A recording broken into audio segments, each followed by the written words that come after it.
Good afternoon. This is All India Radio. I'm Punita Bakshi with the Midday News.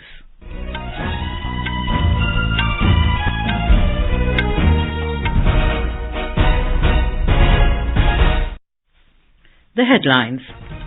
Union Health Minister Dr. Mansukh Mandavia chairs a high-level meeting to review the COVID-19 situation in the country.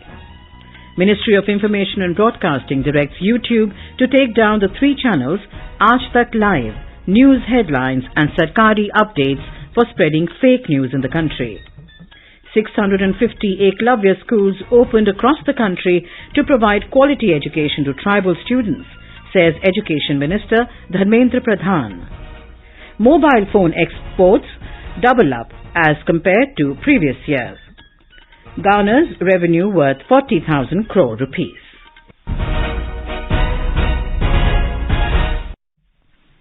Minister for Health and Family Welfare, Dr. Mansukh Mandavia, today chaired a high-level meeting in New Delhi to review the COVID-19 situation in the country. Minister of State for Health and Family Welfare, Dr. Bharati Praveen Pawar, Health Secretary Rajesh Bhushan and other senior officials attended the meeting. Yesterday, the Health Ministry asked states and union territories to increase genome sequencing of positive samples amid a sudden spurt in COVID cases in China, Japan, the United States, Korea and Brazil. Health Secretary Rajesh Bhushan wrote to all the states and union territories in this regard, saying that this will enable timely detection of newer variants, if any, circulating in the country. He said this will also facilitate the undertaking of requisite public health measures. Mr. Bhushan requested all the states to ensure that as far as possible, samples of all positive cases on a daily basis are sent to the designated genome sequencing laboratories. The Secretary said India, with its focus on the 5-fold strategy of testing, tracking, treating, vaccinating and adhering to COVID-appropriate behavior, has been able to restrict the transmission of the COVID-19 virus. He said public health challenges of COVID-19 still persist around the world, with around 35 lakh cases reported weekly. In India, around 1,200 cases are being reported on a weekly basis. Talking to AIR, Chairman, National Task Force Immunization, Dr. N.K. Arora said that medical fraternity and government machinery are vigilant about any new COVID virus who can pose a threat. हमारा Suez का surveillance है, hospitals में surveillance है, वो भी बहुत जरूरी है कि कहीं अगर कोई नया वेरिएंट आता है जो चिंता का कारण बन सकता है तो तुरंत कार्रवाई की जा सके। बाहर के इंटरनेशनल फ्लाइट्स हैं, उसमें सैंपल्स अभी भी पिक किए जा रहे हैं, चाहे वो कहीं से भी आ रहे हों। जरूरी नहीं कि दक्षिण पूर्व एशिया से या पूर्व एशिया, चाइना से आते हों, दुनिया भर से कहीं भी, क्योंकि वायरस कोई सीमाएं नहीं होती हैं। इसमें घबराने की कोई जरूरत नहीं, क्योंकि जिस तरह से पिछले 3 साल में हम लोगों का अनुभव है, हमारी जनता अच्छी तरीके से प्रभावी रूप से प्रतिरक्षण बना हुआ है। Health Minister Mansukh Mandavia today has asked Congress MP Rahul Gandhi and Rajasthan Chief Minister Ashok Gehlot to ensure that COVID-19 rules are followed during the Bharat Jodo Yatra or suspended in national interest. The Health Minister cited BJP MP's letter in which they have expressed concerns over alleged spread of COVID-19 due to the ongoing yatra. In separate letters to both the leaders, the minister said COVID guidelines should be strictly followed during the yatra. He said use of masks and sanitizers should be ensured and only vaccinated people should participate in it. Referring to the Gandhi family, Information and Broadcasting Minister Anurag Singh Thakur sought to know whether the specific family is above all protocols. Talking to media outside Parliament, he took a dig at the Congress, saying he understands that the family gets more importance in the opposition party than its president, but they must still follow COVID-19 protocols. Meanwhile, Congress has criticized the letter.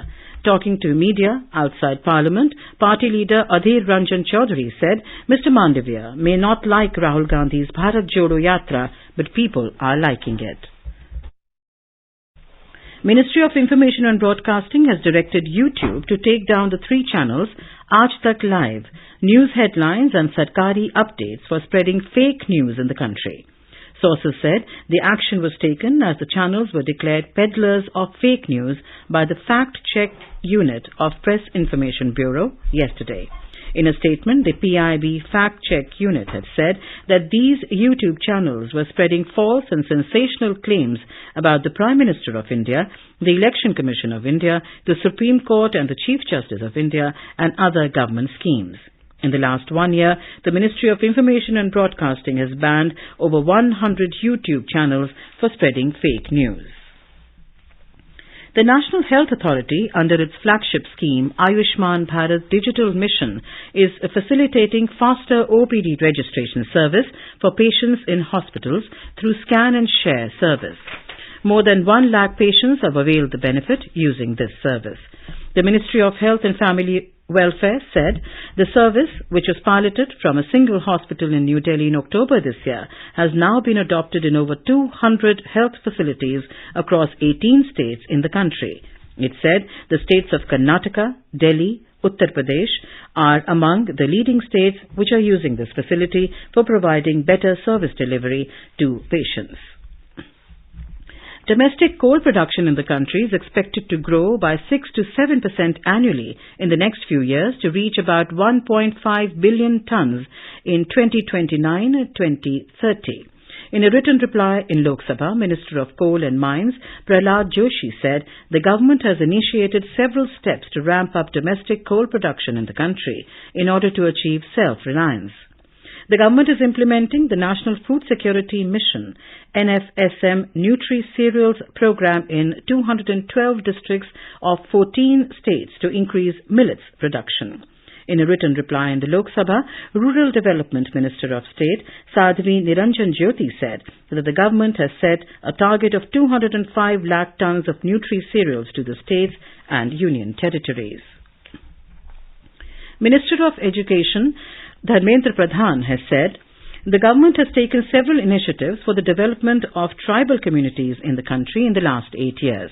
Talking to AIR News, Mr. Pradhan said that expenditure on development of tribal communities, which was only 19,000 crore rupees before 2014, has now touched 91,000 crore rupees.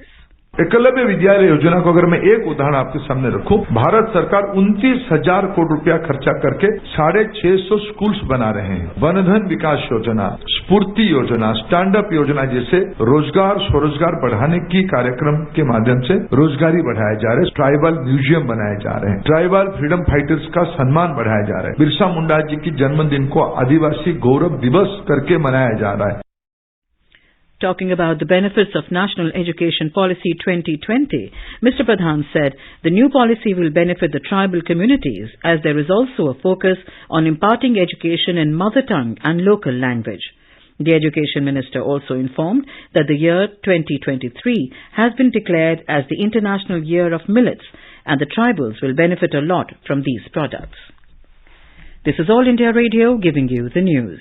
For quick news updates round the clock, follow us on our Twitter handle @AIR News Alerts.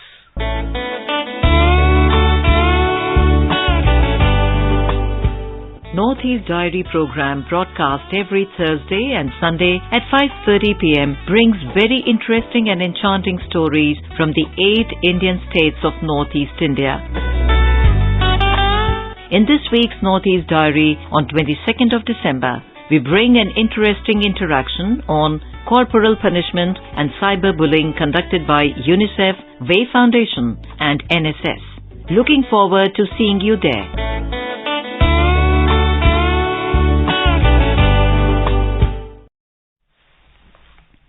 Niti Aayog has informed that during the current year, up to November 2022, mobile phone exports have already crossed 40,000 crore rupees, which is more than double the exports made during the same period last year. The production of mobile phones has risen from about 6 crore in 2014-2015 to approximately 31 crore in 2021-2022. Providing a boost to Atmanirbhar Bharat, the production-linked incentive PLI schemes for large-scale electronics manufacturing under the Ministry of Electronics and IT has helped India make rapid advances in the past 5 years in the field of electronics manufacturing. A team of National Human Rights Commission, NHRC, led by Rajiv Jain, visited affected areas of Saran and Siwan districts of Bihar yesterday to inquire into the huge tragedy. The team went to hospitals to get first-hand information. The NHRC team met the affected families of the districts. Meanwhile, death toll in Bihar Hooch tragedy has risen to 87. The casualties are likely to go up further as 27 people are undergoing treatment at various hospitals. 10 of them are in serious condition. Earlier, the Commission said that most of the victims belong to poor families and probably cannot afford costly medical treatment in private hospitals. NHRC said the state government should provide the best possible medical treatment to the victims.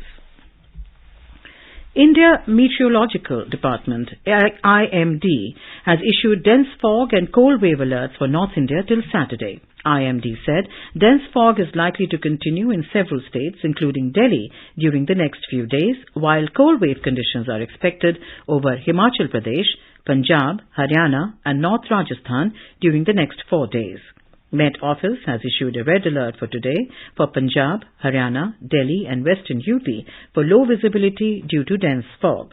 For tomorrow and day after tomorrow, an orange alert has been issued for these states. Our correspondent reports that in the Kashmir Valley, the 40 days of harsh winter period, Chillai Kalan, began today.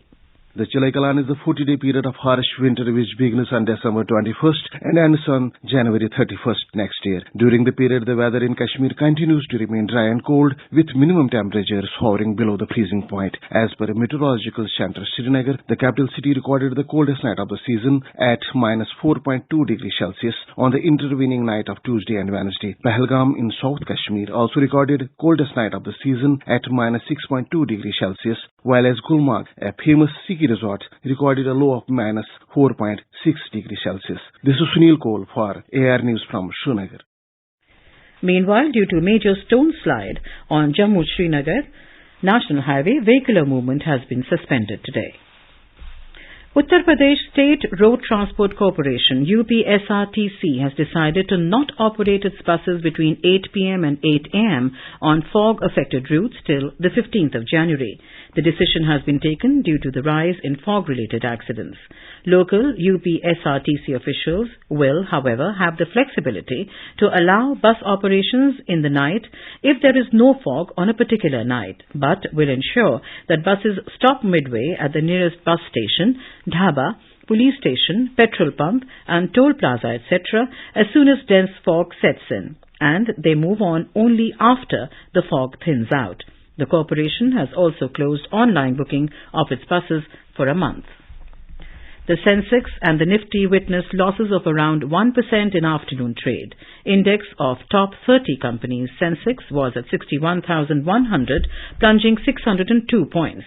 The Nifty index of top 50 companies also fell 176 points to trade at 18,210. Both indices declined amid mixed cues from global share markets.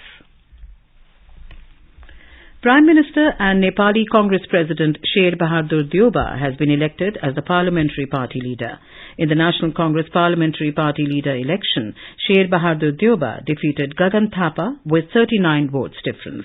With the win, Deoba will be the party's candidate for the post of Prime Minister in the new government.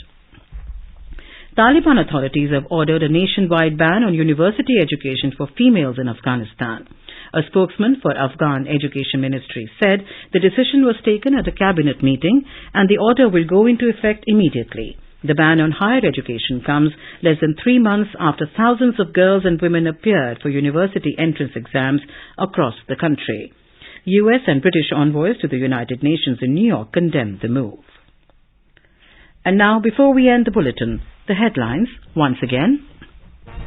Union Health Minister Dr. Mansukh Mandavia chairs a high-level meeting to review the COVID-19 situation in the country. Ministry of Information and Broadcasting directs YouTube to take down the 3 channels Aaj Tak Live, News Headlines and Sarkari Updates for spreading fake news in the country. 650 Eklavya schools opened across the country to provide quality education to tribal students, says Education Minister Dharmendra Pradhan. Mobile phone exports double up as compared to previous year, garners revenue worth 40,000 crore rupees. And with that, we end the Midday News.